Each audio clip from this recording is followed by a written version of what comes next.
राजधानी रे high profile बंधुक चलाण rocket car भितरु जबत है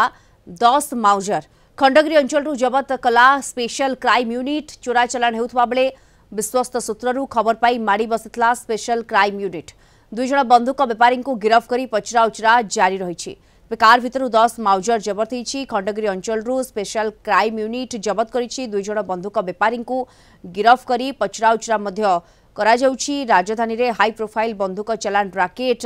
आमे कहि परिबा एवं कार भितर 10 माउजर जबत होइछि। ये बड़ खबर वर्तमान सामना को आसुछि। विश्वस्त सूत्रु खबर पाई माड़ी बसिथिला स्पेशल क्राइम यूनिट अधिक सूचना पाई जोड़ी होउछंती भुवनेश्वर रिपोर्टर तापस परिड़ा जोड़ी होउछंती। तापस कार भितर 10 माउजर जबत होइछि दुई जण को अटक मध्ये रखा जाइछि कोन अधिक सूचना संपर्क रे सामना को आसी परुछि।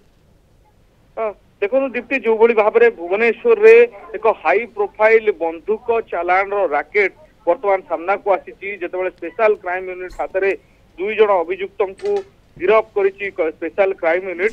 सबुठ बड़ कथा हूँ घटना जिते 10टी बंधुक सोफिस्टिकेटेड बंधुक जहाँकि क्राइम यूनिट हाथ में धरा पड़ी एसबू बंधुक कौठू आसूला किए एसबू सप्लाय करुला एवं जेहेतु भुवनेश्वर भली जगार खंडगिरी अंचल में एभली बंधुक कारबार नेटवर्क जहाँकि पुलिस एक बड़ चैलेंजिंग होती